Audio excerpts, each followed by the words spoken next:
Hey guys, it's ANicWin, also known as Amy, and happy Wednesday. I hope you're having a lovely day. This is a one bedroom, one bathroom cottage in Henford-on-Bagley. It is quite small, but I also decided to do a pack restricted build. So this is cottage living and base game only, which is a nice little challenge. I don't do many of these, and I should do more, I think. But I don't do many of these. So this was a fun challenge, a little plot twist, if you will, and I enjoyed every single second of it. Now, as you can kind of see the exterior coming together, just to give you a little bit of background information on what kind of sim I'm imagining would be here. I'm thinking a female sim. I think the interior is gender neutral enough that you could really play however you want to play, but I'm thinking it's a female sim. I think she's fairly young. This is her first kind of place away from mom and dad, and the only other thing I really know about her is that she enjoys writing. Now, I don't think that she is an author. I don't think this is her career. I think she writes to like different pen pals. She loves a good old-fashioned letter. She likes to journal, that kind of thing. She does it for more of a like cathartic release, a therapeutic release rather, and not so much as a moneymaker. So I'm thinking she's fairly, I would say introspective, but she's fairly shy almost, like I don't think she's like shy to the point where it's a problem, but I think she has so many thoughts and so many observations that it's difficult for her to articulate it. So she writes it down, and it's really reflective in the way that she writes. That's what I'm picturing. So that's kind of hard to make come to life in The Sims. You really do have to use your imagination on that one, but she's a sweet little bean and I love her. So as you can see, as we do the exterior here, the house does have a sunroom. I decided to go ahead and throw that on there. I also built a pond. Now, a pond is not something I'm super comfortable doing yet. I'm getting more comfortable. I do keep practicing. And where I struggle personally is not the tools. Like I understand how to control the depth and all of that stuff. What I struggle with is making it look like it is meant to be there, like it blends in.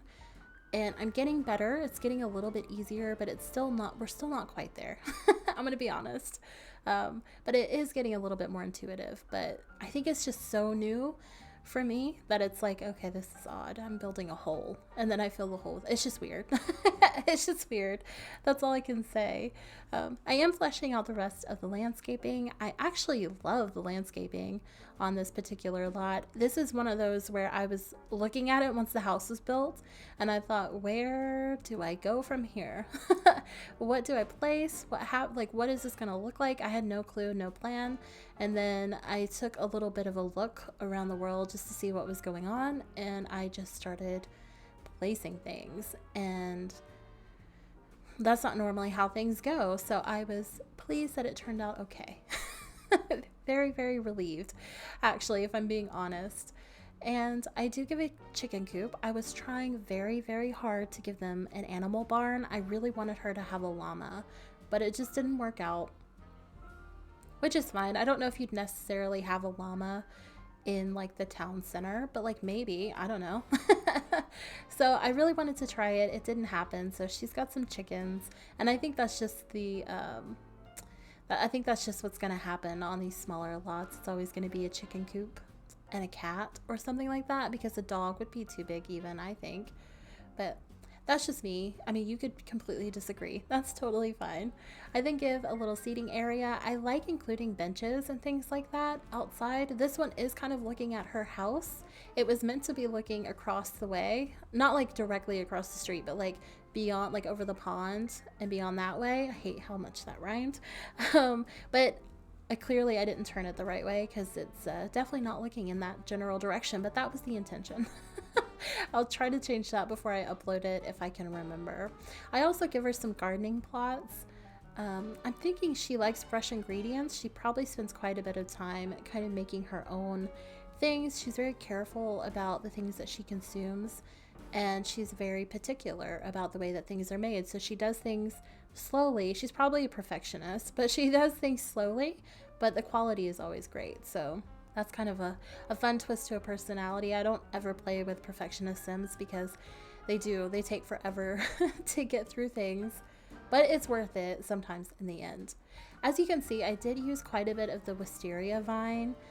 I didn't know that that was meant to be wisteria until I read the description, because it's not full, it's kind of scraggly. I do like it. I mean, it's cute, but it needs to be a little bit fuller in my opinion. So you have to layer quite a bit on there to make it look like it's supposed to look. So that, I don't know if I would use that outside of this world, to be honest. Then we jump into the bathroom. I actually like this bathroom as well as my voice cracks. It's very simple. It's got kind of a pinkish brown color scheme. It's a neutral.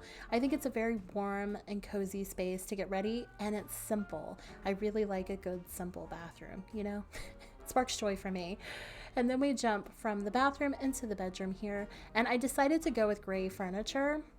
I wanted to kind of counterbalance all of the dark, or not even dark wood tones, but the varying wood tones in the home, and I decided to not try to match a wood tone and just go completely, you know, off the rails. And I like the decision because I also carry that through into the living room.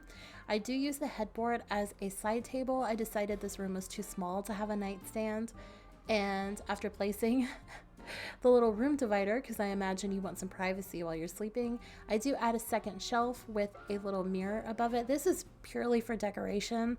I don't think your sim will be able to access that mirror. I think it's way too tall, but I didn't want to place two pieces of artwork so close together. I thought it would have looked a little too clunky, so I thought that was different enough that it would look decorative, but it would also serve a purpose, sort of. In the game, it's all decorative. And then I'm imagining that this particular side table, which came with a free update a little while ago, is actually her dresser. It's not, but it was the right size.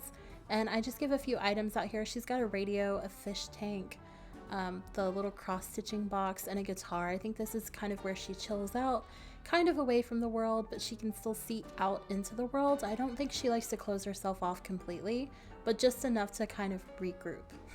Our girl's an introvert, if you can't tell. Same girl, I feel ya.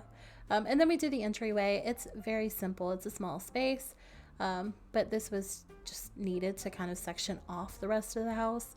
So it's very simple: coat rack, mirror, plant, the huge, you know. And then we jump into the living room. I actually love this space. This is a living room, a desk space, and a kitchen all in one. And this little detail right here is my favorite thing I've ever done. Which is so dramatic, but I hung that tea kettle from that little hook. The second I saw that, and I think I saw it in like the promo, I wanted to do that. I wanted to do it myself. So I done did it. And I love it. I love every single thing about it. It sparks all of the joy and more for me. I also hung that painting above the mantle. I use a smaller TV, and I just add a couple of other smaller decorations. I don't think she's a sim that is particularly cluttered. I think she owns quite a few things, but she's very mindful of how much is on display because she understands that she's in a small space, and too much genuinely in a small space is too much. I add that little basket and these little decorative hoops. Now you'll notice they're blank here, but in the screenshots they're going to be full. I did have my test sim go in and complete them. The version on the gallery does not have the ones already filled in, so you'll have to pull those into your inventory, have your sim fill them in, and then place them back on the wall if that's something you want to do. You can also take it down and just replace it with something totally different.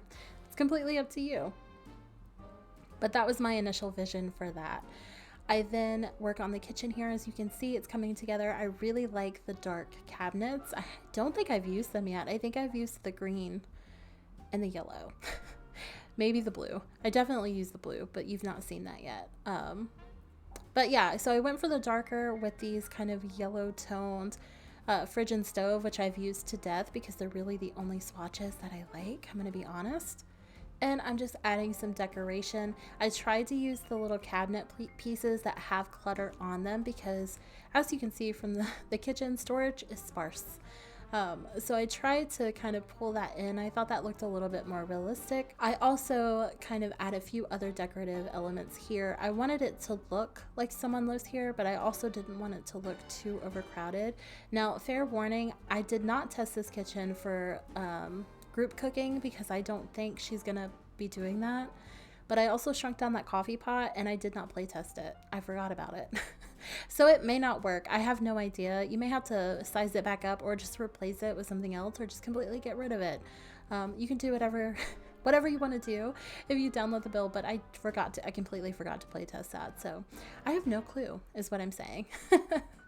And then from here, we're going to jump into the office space in just a moment. And it is where I pull some of that gray. I also pulled the gray in with the bookshelf earlier, if you saw that. And I just really like that there are so many different wood tones, but also that gray tone is pulled through. It's a little bit chaotic. It's a little bit wild for me. I don't typically mix wood tones in that way, but I really enjoyed it here, and I stand by my decision in this case. Normally I would change it. But I like the way that it looked once everything was pieced together. So on that note, guys, I'm actually going to leave you here to wrap up the rest of the build and hit the screenshots. As always, feel free to leave a like or comment down below letting me know what you think. You can also subscribe if that's something that would spark joy for you. I will be posting the screenshots on Instagram. Feel free to hop over there and check those out. I will be posting my next video on Saturday. And in the meantime, I hope you have a lovely day and a lovely rest of your week. Bye, guys.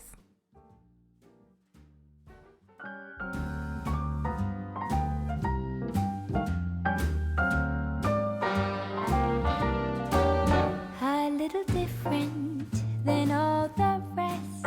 I'm quite old-fashioned where I had sometimes played chess. And when I'm out, I'm looking for that vintage fling.